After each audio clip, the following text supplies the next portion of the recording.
urine and grass. Half of the nitrogen which comes out of the animal comes in the manure. The other half comes in the urine. So if you're only taking manure, the urine is lost. Half of your nitrogen, your urea, is already lost. So that's why we've settled on this as a much better solution. Better for the animals, they don't get rained on, they're not sitting in the sun. Better for all the nutrients to be protected from the sun and the rain. These are the two main. Most of the people don't trust manure because they've left it in the sun and the rain, sometimes for 2 years. You know the traditional system, huh? You have the outside crow. That fresh manure, they don't want to use it because it burns the crops. So they'll wait another whole year of that manure sitting in the sun and the rain. Then they dig it out and they say, urea, manure doesn't work. But it's the same as getting a bag of D. You go to the shop, you buy a bag of D, 800 kwacha. You open it, you push it on the ground. You put the D compound out on the open like this, and you wait for 2 years. Are you going to get the benefit from it? No. So it's the same thing with manure.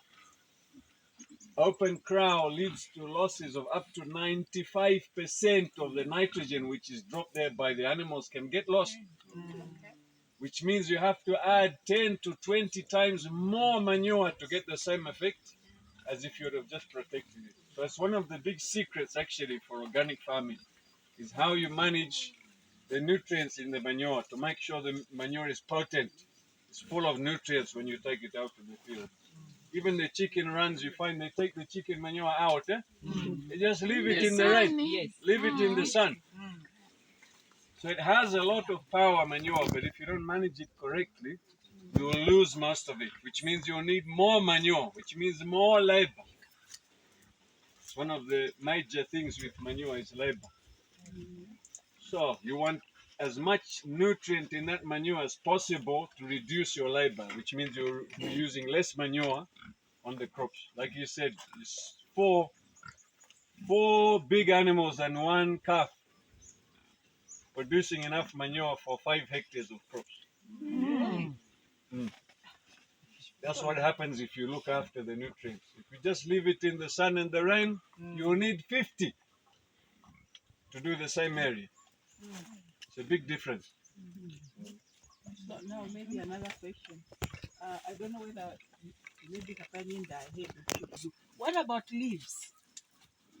Can you use leaves?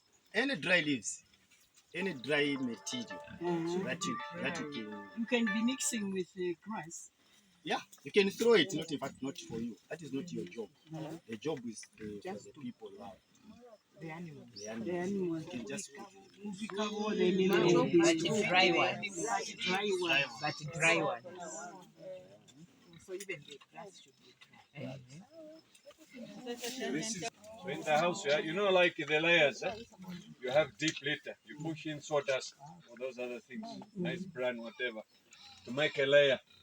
Manure mixed with litter. It's called deep litter. So there in the pigs, we got an idea from Korea. Me, I like reading about agriculture. Every time I sit, I'm reading an article, watching a video. Here, there's a pit, like a soccer way. Inside there. Inside, 1.5 meters deep.